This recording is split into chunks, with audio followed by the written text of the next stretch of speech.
भारतवर्ष की भूमि वीरों की भूमि रही है। जब जब देश को जरूरत पड़ती है तब तब नारी शक्ति ने भी कंधे से कंधा मिलाकर मातृभूमि की रक्षा की है। भारतीय सेना में रही मेजर सोफिया कुरैशी ऐसी ही एक प्रेरणादायी महिला अधिकारी हैं जिन्होंने न केवल देश के सम्मान को बढ़ाया बल्कि ऑपरेशन सिंदूर जैसे महत्वपूर्ण सैन्य योजना में अपने महत्वपूर्ण नेतृत्व का अद्भुत उदाहरण प्रस्तुत किया। सोफिया कुरैशी का जन्म गुजरात के एक मध्यम वर्गीय मुस्लिम परिवार में हुआ। उनकी प्रारंभिक शिक्षा अहमदाबाद में हुई और उन्होंने बाद में सेना में जाने का निश्चय किया। यह निर्णय आसान नहीं था, बल्कि एक महिला के लिए, खासकर एक मुस्लिम महिला के लिए सेना में जाना सामाजिक परिपाटी के लिए विरुद्ध माना जाता था। लेकिन सोफिया ने अपने दृढ़ निश्चय, साहस और कड़ी मेहनत से सेना में प्रवेश किया और भारत की पहली मुस्लिम महिला अफसर बनी जिन्होंने संयुक्त राष्ट्र मिशन में नेतृत्व किया।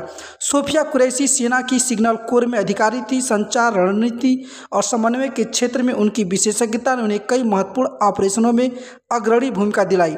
उन्होंने भारत में ही नहीं बल्कि अंतर्राष्ट्रीय मंचों पर भी भारतीय महिला शक्ति का परचम लहराया। ऑपरेशन सिंदूर एक सामरिक सैन्य योजना थी जिसका उद्देश्य भारत के उत्तर पूर्वी सीमावर्ती इलाकों में आतंकवाद, उग्रवाद और बाहरी घुसपैठों को रोकना था। इसमें मातृशक्ति को विशेष रूप से शामिल किया गया जिससे यह साबित हो सके कि भारत की बेटियां भी युद्ध भूमि में बराबरी से मोर्चा संभाल सकती हैं।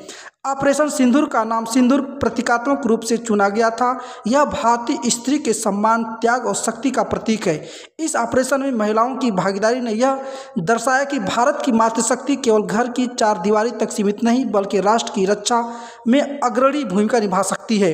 इस ऑपरेशन सिंदूर में मेजर सोफिया कुरैशी को विशेष इकाई की कमान सौंपी गई थी जिसमें पुरुषों और महिलाओं का एक मिश्रित दस्ता था।